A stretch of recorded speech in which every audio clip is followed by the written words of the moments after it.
Hey everyone, welcome to BrickVault, this is Mike and welcome to the Top 10 MOCs episode, a Sunday video where we show off some really cool LEGO creations from the last week in somewhat of a top 10 fashion. Make sure to stick around to the end of the episode where I show off some really cool LEGO creations from our fans, and if you want to submit more fan MOCs for next week, the email is on the screen and the rules are below. Before we start, I want you guys to check out our web store at www.brickvault.toys where we add new MOCs pretty much every Friday, and the newest one in our web store is the Batmobile from Arkham Knight. This one is coming from Lucas. There is a detailed video in the links below that Jack made on this MOC. Again, all the links are below, and if you want to purchase that MOC, you will support our channel here at BrickVault and also the designers that we work with to prepare those amazing creations. And jumping into this week's MOCs, we have number 10 coming from T-Box. This one is titled From the Safety of the Basement. As you can see from this picture, there is a bunch of fans of D&D perhaps playing a session of an RPG game. A game master and two players are sitting safely in their basement, but wait, there is a wider picture like this one showing off the results of their imagination. It seems like an arena of a turn-based RPG battle, players on the left and some monsters or foes on the right, some nice builds for the dice, and definitely looks like something taken from, for example, Heroes of Might and Magic.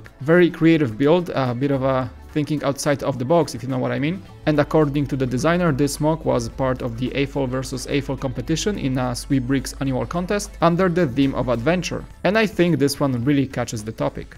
Going up to number 9, we have the builder Tony Toy. This MOC doesn't seem to have a title, or at least a title that I could read. I think it's in Mandarin. So let's call it a Wasteland Outpost of sorts. At first it looks like a micro scale build, but I don't think it really is. Maybe a mix of minifigure scale and micro scale, which is kind of weird, but looks pretty good in that one. The outpost itself looks like a modular creation. I think those are like containers you can take away maybe from the build and maybe configured in a different fashion. And overall there is a lot of details packed in here, some sort of a workshop with a robotic arm underneath, a bunch of modules up top. There is I think like a submersible drone maybe, kind of reminds me of an oil rig as well, and the whole thing is complemented by what I can call a zombie survival truck or some sorts, an armored vehicle with a bunch of equipment on it, and this is the minifigure scale part I'm talking about in this build. Very cool, creative with a nice color combination, and by far a quite displayable piece of building. Number 8 is coming from Shannon Sproul. The MOC is titled File Recovery Bus and is built under the Grid Wars contest that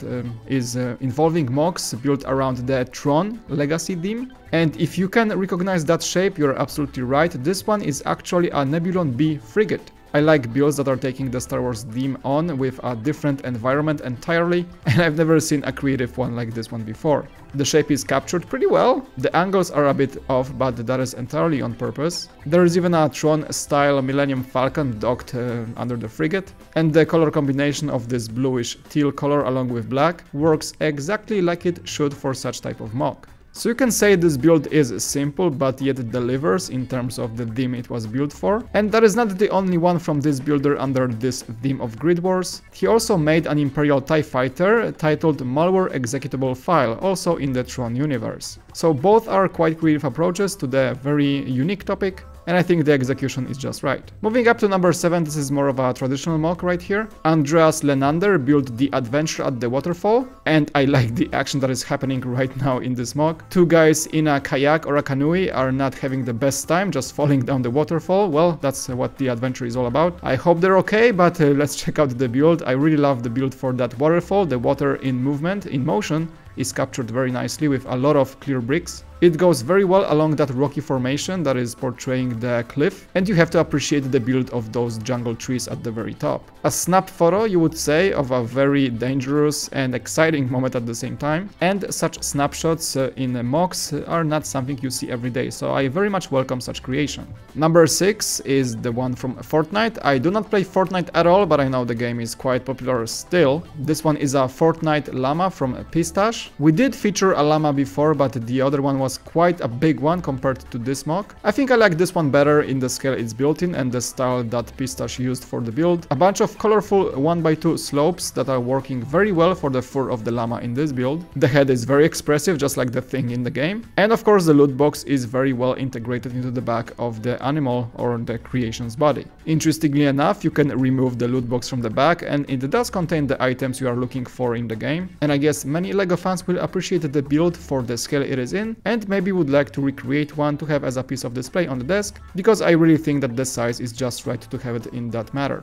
Alright, moving up to number 5, we have Halloween coming in, so I have Chubbybots, a very well-known builder to us, with not one but 2 Halloween-based mocks I really liked this week. The first one that I was the most impressed by is the Werewolf. Very cool use of that wolf head mold, and the creature seems to be very posable despite the fact that it comes with a stand.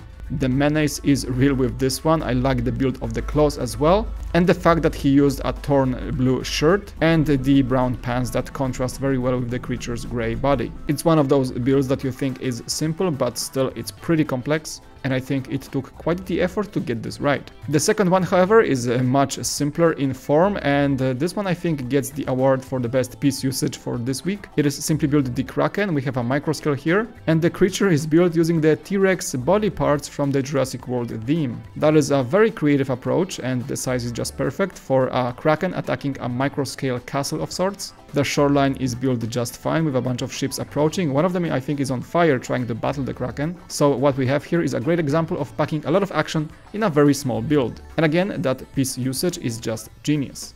Number 4 is coming from Firas Abu Jaber, a quite talented midi-scale car builder. His newest creation is the Porsche 911 GT3 RS, a midi-scale version of the famous Technic set. This one also comes in orange, a very vibrant color for this car, and I was quite amazed in how he captured all these crucial shapes of the beautiful car in such a small scale. The roof is angled perfectly using just the slope pieces. I'm wondering how he did this one. There is enough room for some good rims on the wheels of the car. And I think the front with the bumper and the iconic Porsche lights is captured just right, which is I think the most amazing part of the entire build. Of course it opens up as you would expect, and if you wanna see more cars like that in a very high quality, the designer's Flickr page is the place to check out. Top 3 coming up, and number 3 I think is the mech of the week, coming from no one else but Moko. The name for this one is the MFS 021 Chironex or Chironex, I'm not sure how to read that, and I think this one is a convertible mech, if I may. First, it looks like a space jellyfish of sorts, very vibrant colors with the use of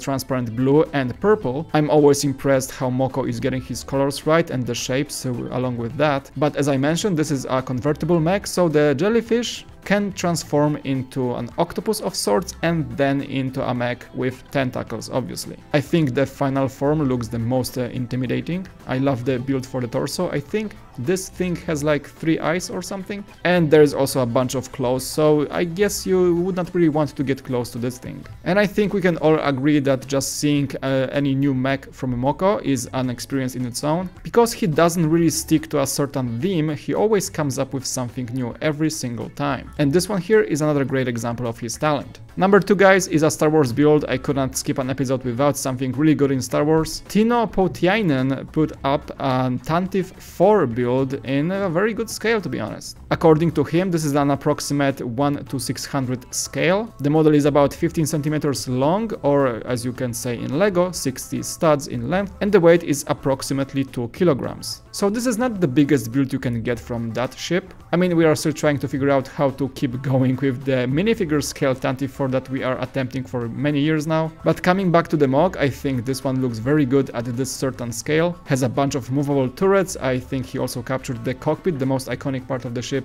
very well. Same can be told about the engines. The massive array of 11 engines is something you have to really get right for the CR90 build each and every time, and I think he absolutely nailed it. There is just enough gribbling for this ship to look very nice on display. It comes with a stand, and overall I think it is a great replacement over the UCS Tantive 4 Lego set that was a thing back in the day. So I really like it, and it's great to see another version of the Tantive 4 in mock community after quite a while. And number 1 was quite tricky to choose from because I had 2 builds from the same designer, so I'm just gonna show both of them.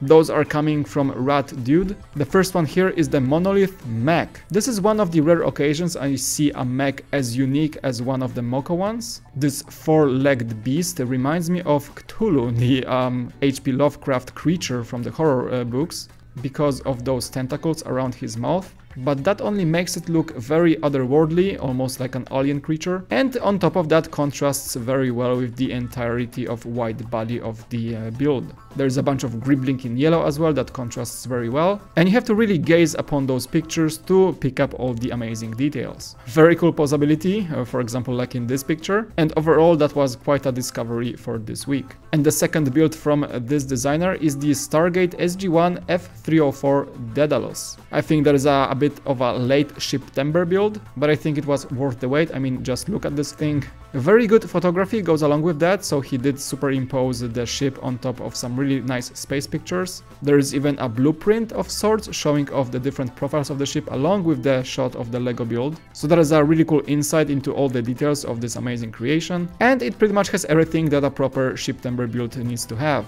A lot of gribbling, great shaping, very good accuracy to the real thing, I mean to the original source model, and that is just one of these builds you are very glad to have witnessed, and it definitely lands in the Hall of Fame of my favorite September builds. Alright guys, and that's gonna be it for this week's top 10 MOCs selection. There are some honorable mentions that did not make the list, like this Grenchler build from the Ballon Nom Nom, the Micro Lamborghini Aventador from Jonathan Elliott, or the mech named the TR-47 Krabeltier by Marcus Rohrbuehler. Again, all the links are below if you wanna check out the galleries of these amazing creations. And now let's jump to your fan MOCs as I promised. Thank you so much guys for watching. As always, don't forget to leave a like and subscribe if you enjoyed this episode. Click the bell button if you want to get notified about every single video we make. Don't forget to check out our web store, the links are below, and I'll see you in the next one. Thanks so much for watching, it was Mike, and I'll see you again on BrickVault.